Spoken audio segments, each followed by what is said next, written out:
Hello student, good evening. आज का प्रश्न देखो। ये टॉपिक बहुत ही ज़्यादा चर्चा में है। प्रश्न ये है, हाल ही में सुप्रीम कोर्ट द्वारा चुनावी बांड योजना को असंवैधानिक ठहराया गया है। अब देखो जरा, सुप्रीम कोर्ट के इस फैसले के प्रभाव की चर्चा करते हुए चुनावी बांड योजना के खिलाफ तर्कों को प्रस्तुत करें। प्रश्न चुनावी बांड से है। प्रश्न ये पूछ रहा है यूपीएससी।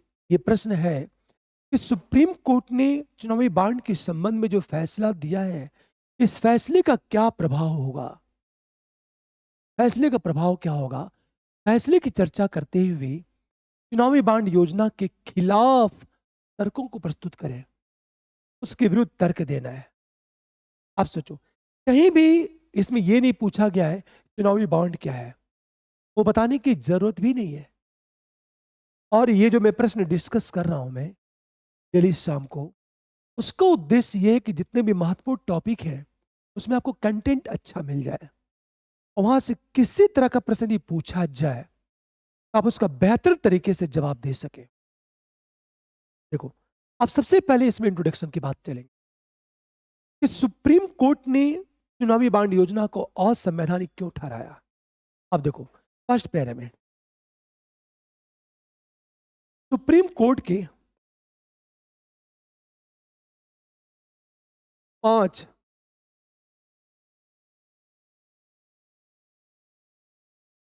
न्यायाधीशों की टीम ने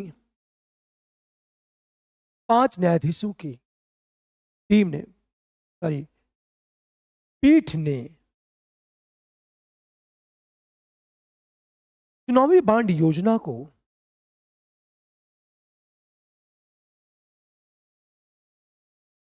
योजना जो चुनावी बांड है उस योजना को सूचना का अधिकार एवं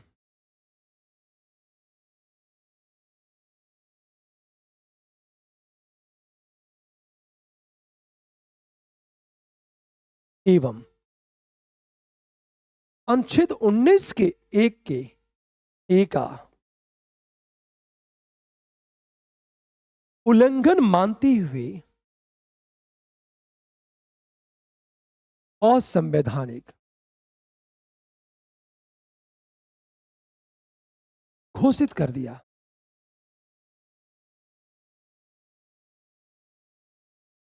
ये हमारा इंट्रोडक्शन है। तो इंट्रोडक्शन में हमने यही लिख दिया कि सुप्रीम कोर्ट ने असंवैधानिक क्यों माना। तो सुप्रीम कोर्ट ने क्या कहा, यह सूचना के अधिकार का उल्लंघन करता है और अनुच्छेद 19 के एक के ए या क का उल्लंघन करता है। उल्लंघन मानते हुए असंवैधानिक ठहराया है। प्रश्न ये है कि सुप्रीम कोर्ट के इस फैसले का क्या प्रभाव पड़ा। अब हम आएंगे सीधे सेकेंड पैरे में, सीधे लिखेंगे सुप्रीम कोर्ट का यह फैसला प्रभावकारी है। जैसे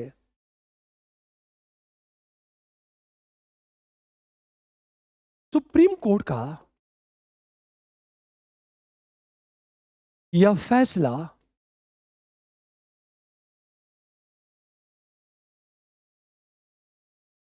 प्रभावकारी है।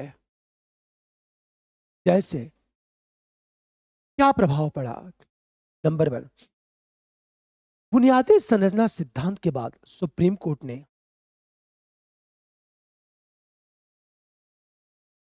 बुनियादी संरचना सिद्धांत के बाद सुप्रीम कोर्ट ने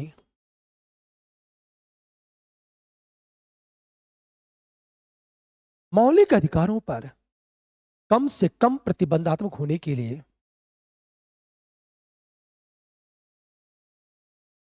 मौलिक अधिकारों पर कम से कम प्रतिबंधात्मक होने के लिए राज्य के लिए एक नई लाल रेखा स्थापित की है।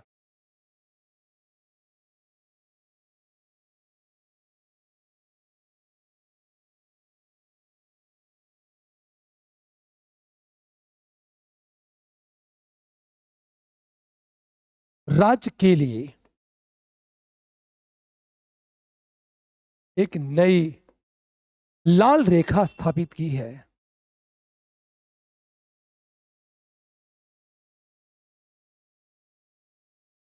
बड़ी अच्छी बात है ये, कम से कम प्रतिबंधात्मक होने के लिए। दूसरा जो प्रभाव पड़ा, निश्चित और संरचित आनुपातिक परीक्षण के सिद्धांत की पुनः पुष्टि। ये पहला पॉइंट। इसका मतलब ये कि सुप्रीम कोर्ट ने चुनावी बांड योजना को असंवैधानिक घोषित करके ये बताया कि मौलिक अधिकारों को आप सीमित नहीं कर सकते। तो नंबर 2 देखो जरा। नंबर 2, निश्चित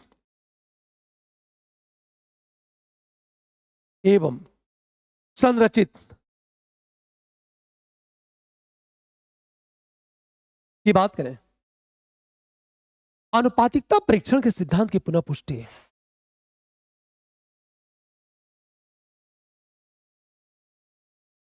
परीक्षण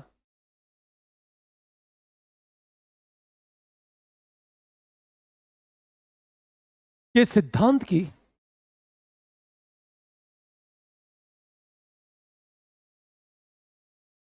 हम पुनः पुष्टि की बात करें, यह सिद्धांत मनमानी कार्रवाई से रक्षा करेगा।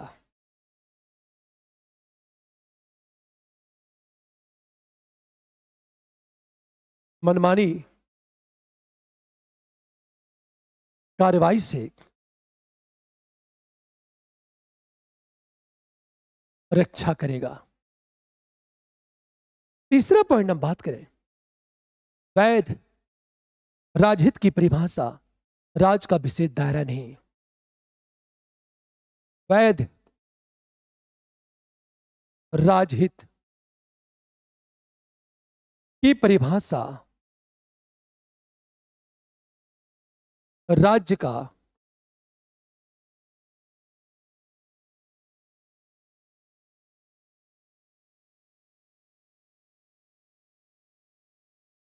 विशेष दायरा नहीं। सुप्रीम कोर्ट किसी भी विधायी कार्रवाई के पीछे, सुप्रीम कोर्ट किसी भी विधायी कार्रवाई के पीछे वैध राजहित की परिभाषा की जांच कर सकता है। एक बहुत बड़ी चीज है, सोचो। अगला पॉइंट, वैध राजहित की परिभाषा राज्य का विशेष दायरा नहीं है। मतलब राज्य अपने वैध राजहित को परिभाषित करने के लिए स्वतंत्र नहीं है। यदि राज्य ने परिभाषित किया तो क्या होगा, सुप्रीम कोर्ट उसकी जांच कर सकता है। तीसरी चीज, लोकतंत्र के प्रमुख गुण के रूप में सूचना का अधिकार की पुनः पुष्टि। लोकतंत्र के प्रमुख गुण के रूप में सूचना के अधिकार की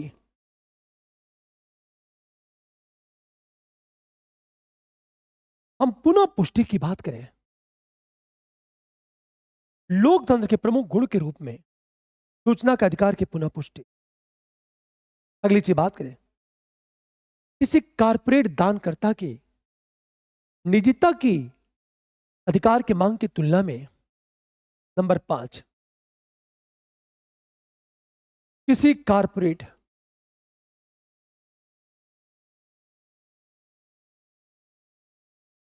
दानकर्ता के निजता के अधिकार की तुलना में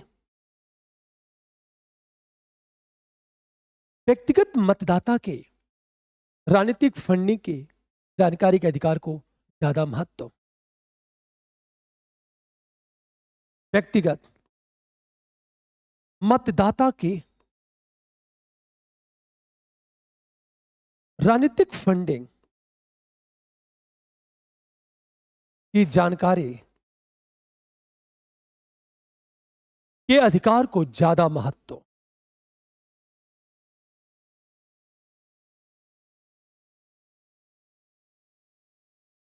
अब एक चीज सोचो आप,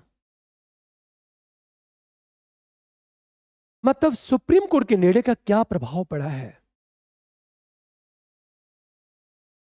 क्या प्रभाव पड़ा है सुप्रीम कोर्ट के निर्णयों का? यह फैसला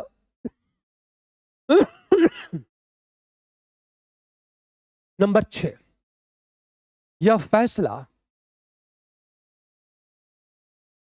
नागरिकों की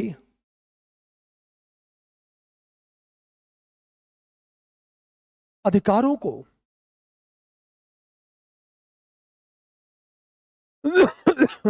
महत्व देता है।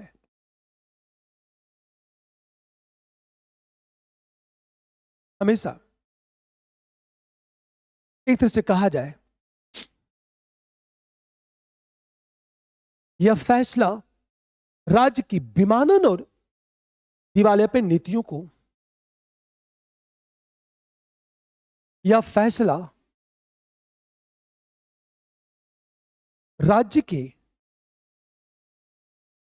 विमानन एवं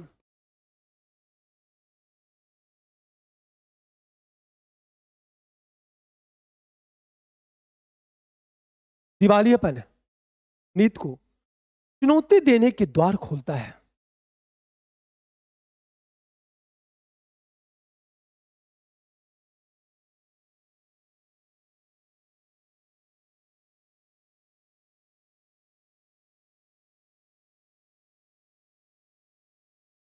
द्वार खोलता है जिन्होंने नागरिकों के बजाय निगमों को महत्व दिया है।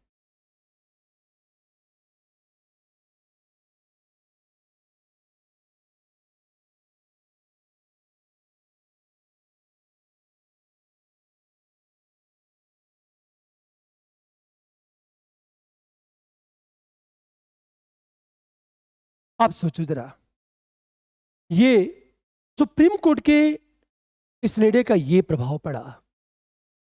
अब ध्यान सुनना, प्रश्न ये है कि सुप्रीम कोर्ट ने चुनावी बॉन्ड को असंवैधानिक घोषित किया है, उसका क्या प्रभाव पड़ा? यदि हम प्रभाव की बात करें तो सबसे पहले देखो, बुनियादी संरचना सिद्धांत के बाद सुप्रीम कोर्ट ने मौलिक अधिकारों पर कम से कम प्रतिबंधात्मक होने के लिए राज्य के लिए एक नई लाल रेखा स्थापित की है। नंबर 2, निश्चित और संरचित आनुपातिकता परीक्षण के सिद्धांत की पुनः पुष्टि। यह सिद्धांत मनमानी कार्रवाई से रक्षा करेगा। तीसरी चीज, वैध राजहित की जांच करने का अधिकार सुप्रीम कोर्ट के पास। चौथी बात, सूचना का अधिकार को महत्व मिला। पांचवी चीज,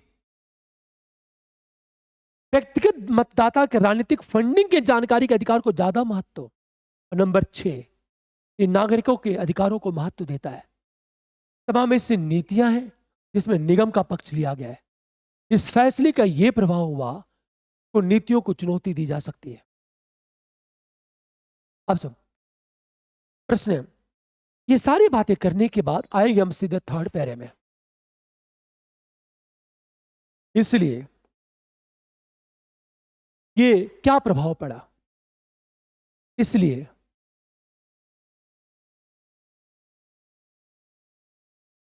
चुनावी बॉन्ड योजना का विरोध किया जाता है।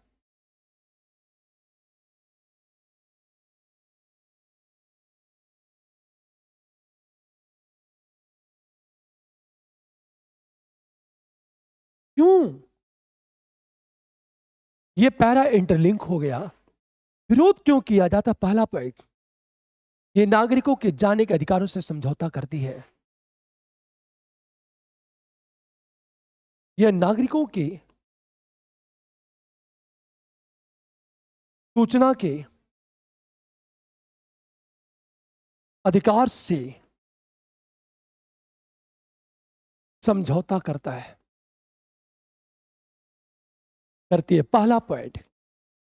और सूचना के अधिकार से समझौता होने का मतलब यह है लोकतंत्र के समक्ष चुनौती खड़ा हो जाना। नंबर 2 की बात करें, गुमनामी का सिद्धांत उस समय की सरकार पर लागू नहीं होता है। गुमनामी का सिद्धांत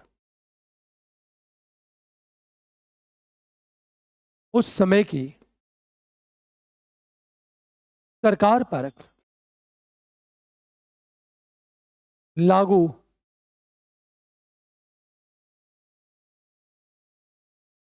लागू नहीं होता है, जो हमेशा एसबीआई से डेटा की मांग करके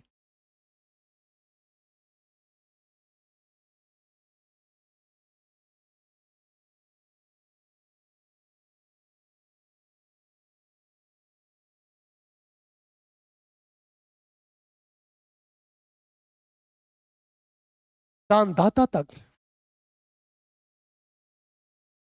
पहुंच सकती है। एक चीज अर्थात सूचना विषमता।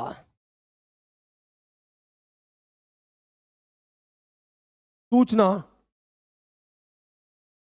अब एक चीज सोचो आप, जो गुमनामी का सिद्धांत है उस समय की सरकार पर लागू नहीं होता है, जो हमेशा एसबीआई से डेटा की मांग करके दानदाता तक पहुंच सकती है सरकार। तो जो सरकार में है, जो दल सरकार में है, एसबीआई से डेटा ले लेगा, उसको यह पता चल जाएगा किस डोनर ने कितना डोनेट किया है, और यह सूचना सभी को उपलब्ध नहीं होगी, अर्थात सूचना विषमता।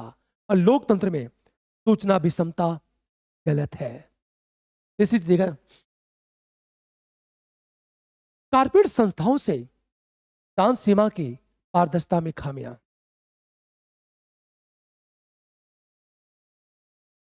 कारपोरेट संस्थाओं से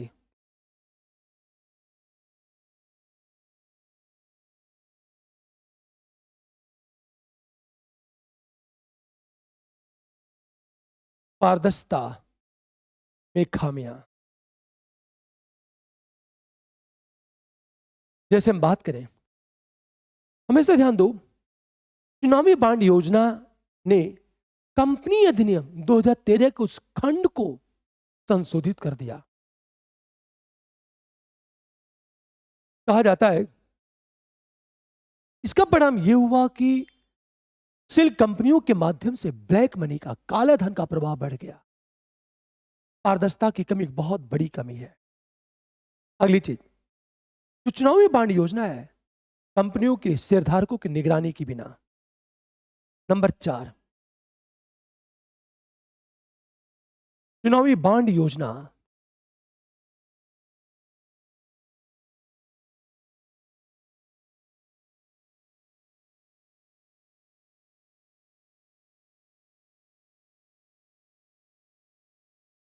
शेयरधारकों की निगरानी के बिना राजनीतिक दलों को शेयर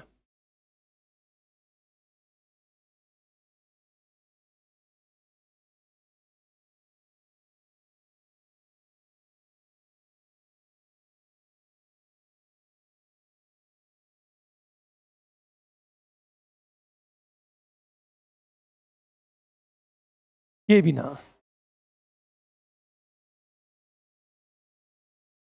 शेयरधारकों की निगरानी के बिना राजनीतिक दलों को पैसा भेजने की अनुमति देता है। राजनीतिक दलों को पैसा भेजने की अनुमति देता है।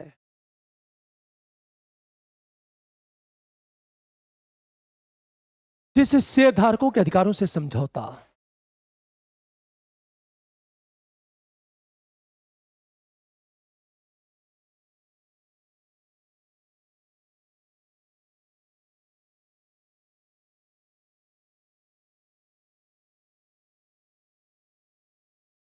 एक बड़ा सा इशू।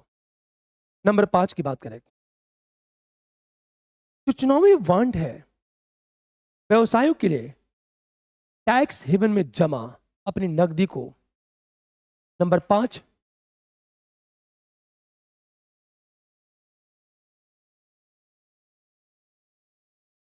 जो चुनावी बांड योजना है व्यवसायों के लिए टैक्स हेवन में जमा के लिए टैक्स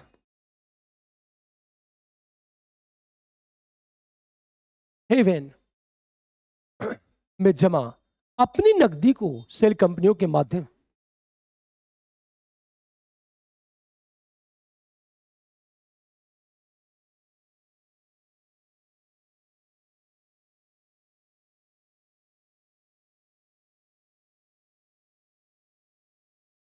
सेल कंपनियों के माध्यम से राजनीतिक दलों को लाभ पहुंचाने के लिए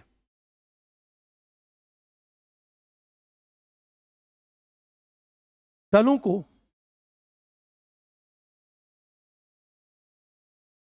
लाभ पहुंचाने का सशक्त माध्यम।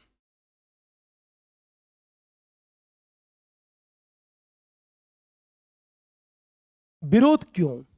ये जो चुनावी बांड योजना है व्यवसायों के लिए टैक्स हेवन, जहां कोई टैक्स नहीं लगता, टैक्स हेवन में जमा अपनी नकदी को सेल कंपनियों के माध्यम से दलों को लाभ पहुंचाने का सशक्त माध्यम बन सकता है। अगला पॉइंट देखा जाए। पहली बात ध्यान दो, चुनावी बांड को धन विधेयक रूप में पारित किया जाना। चुनावी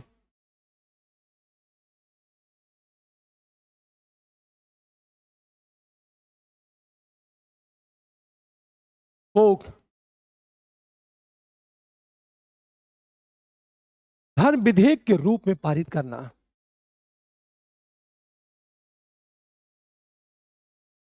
जो संसदीय नियम का उल्लंघन है।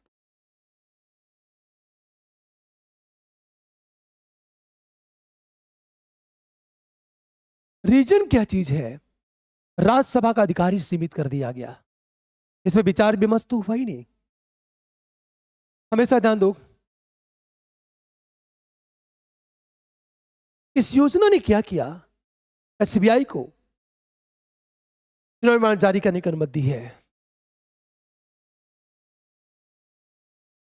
इस योजना ने एसबीआई को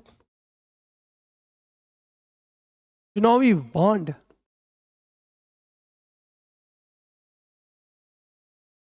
जारी करने की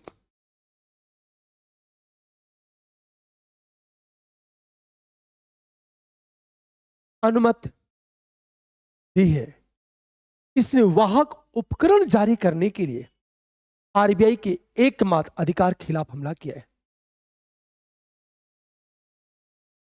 इसने वाहक उपकरण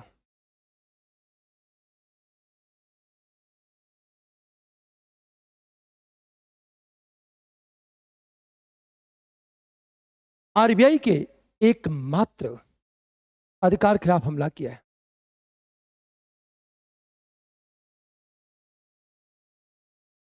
एकमात्र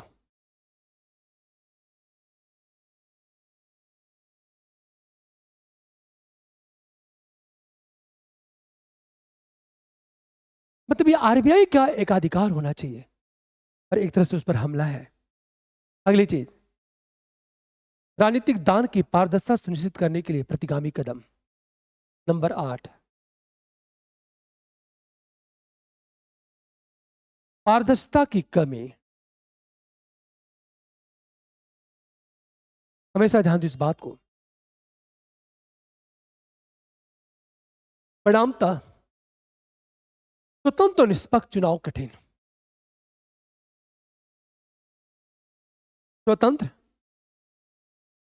एवं निष्पक्ष चुनाव प्रभावित। यह विरोध में तर्क दिया जाता है। यदि में कहें, अब इसे देखो आप, मैंने क्या कहा आपसे? विरोध में तर्क क्या है? मैंने क्या लिखा? इसलिए चुनावी बांड योजना का विरोध किया जाता क्योंकि ये नागरिकों की सूचना का अधिकार से समझौता करती है। गुमनामी का सिद्धांत उस समय की सरकार पर लागू नहीं होता। तीसरी बार, कारपोरेट संस्थाओं से दान सीमा की पारदर्शिता में खामियां। नंबर 4, ये योजना कंपनी के शेयरधारकों की निगरानी के बिना राजनीतिक दलों को पैसा भेजने की अनुमति देता है, जिससे शेयरधारकों के अधिकारों से समझौता। नंबर 5, चुनावी बांड योजना व्यवसायों के लिए टैक्स हेवन में जमा नकदी को सेल कंपनियों के माध्यम से दलों को लाभ पहुंचाने का सशक्त माध्यम बन सकता है। पांचवा, चुनावी बांड योजना को धन विधेयक के रूप में पारित करना, जो संसदीय नियम का उल्लंघन है। ये अब सोचो आप। अगला, इस योजना ने एसबीआई को चुनावी बांड जारी करने की अनुमति दी है। आरबीआई के एकमात्र अधिकार को चुनौती मिली है। अगला, पारदर्शिता की कमी, जिसे स्वतंत्र और निष्पक्ष चुनाव प्रभावित। यह सारी बातें करने के बाद अंत में आएंगे निष्कर्ष की बात। हम जब निष्कर्ष की बात करेंगे तो लिखेंगे, इसलिए चुनाव की निष्पक्ष और स्वतंत्र संचालन के लिए क्या होना चाहिए? चुनाव के राज्य फंडिंग तथा राष्ट्रीय चुनावी कोष का गठन। अतः निष्पक्ष चुनाव के लिए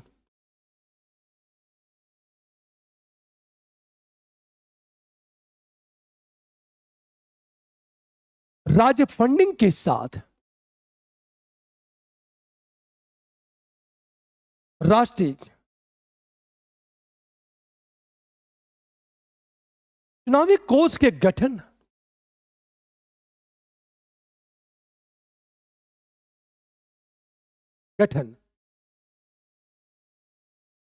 तथा हमेशा उसमें दान प्रबल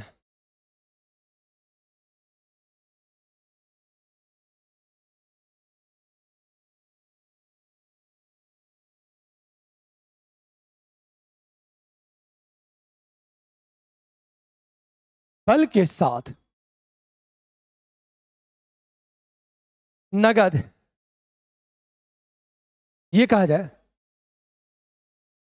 दान पर पूर्ण प्रतिबंध और राजनीतिक दलों के खातों की ऑडिट किया जाए।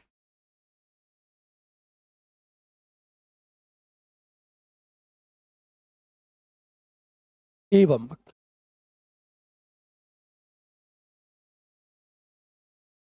खातों ऑडिट को अनिवार्य किया जाए।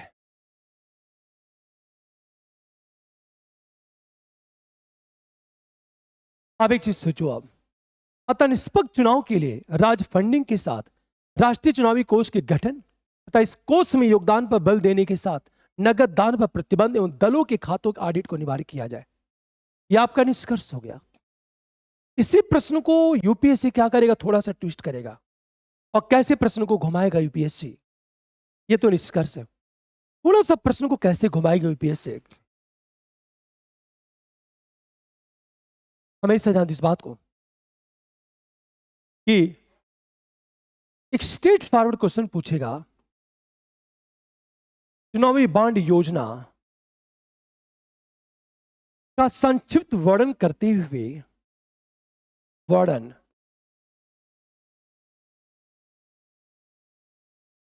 चुनावी बांड योजना का संक्षिप्त वर्णन करते हुए इस पर उत्पन्न विवादों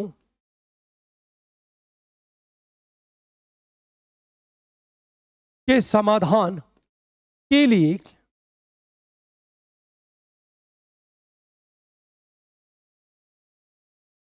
उचित सुझाव दे। अब देखो, ये हो सकता है स्टेट पीसीएस में आपसे प्रश्न पूछा जाए, यूपी पीसीएस में प्रश्न पूछा जाए, या थोड़ा सा प्रश्न को घुमा सकता है यूपीएससी या स्टेट पीसीएस। इसे पीसीएस ये पूछा जा सकता है कि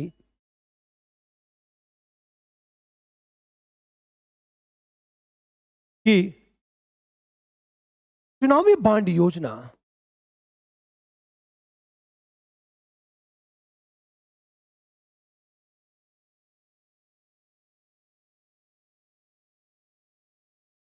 को सुप्रीम कोर्ट द्वारा असंवैधानिक ठहराने की कारणों को स्पष्ट करें।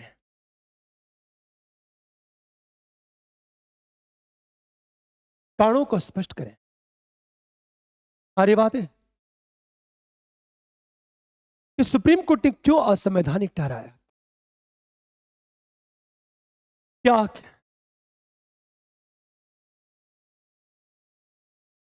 चुनावी बांड योजना का वर्तमान स्वरूप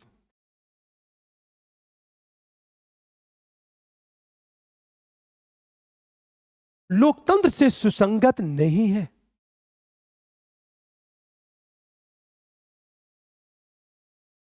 तर्क प्रस्तुत करें। चुनावी बांड योजना को सुप्रीम कोर्ट द्वारा असंवैधानिक ठहराने के कारणों को स्पष्ट करें। सुप्रीम कोर्ट ने क्यों ठहराया? क्या चुनावी बांड योजना का वर्तमान स्वरूप लोकतंत्र से सुसंगत नहीं है? यदि प्रश्न यह पूछा गया तो हमारा आंसर चेंज हो जाएगा। हमेशा इथिक्स में क्या होगा, इसी प्रश्न को थोड़ा सा ट्विस्ट करेगा। एथिक्स में यह कहेगा, इथिक्स में हमेशा कि चुनावी बांड योजना के नैतिक मुद्दों को स्पष्ट करें।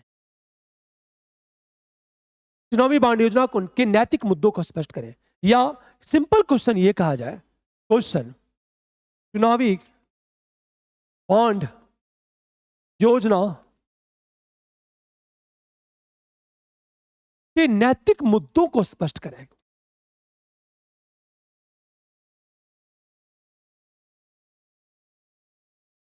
इसे राजनीतिक दलों को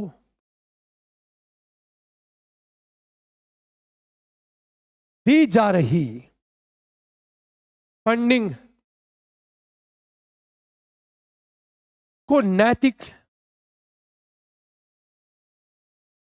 बनाने के उपाय सुझाए।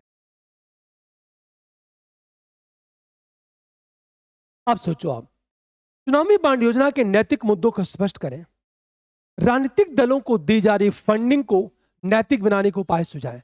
कई बार हो सकता प्रश्न आपसे यह पूछ दिया जाए।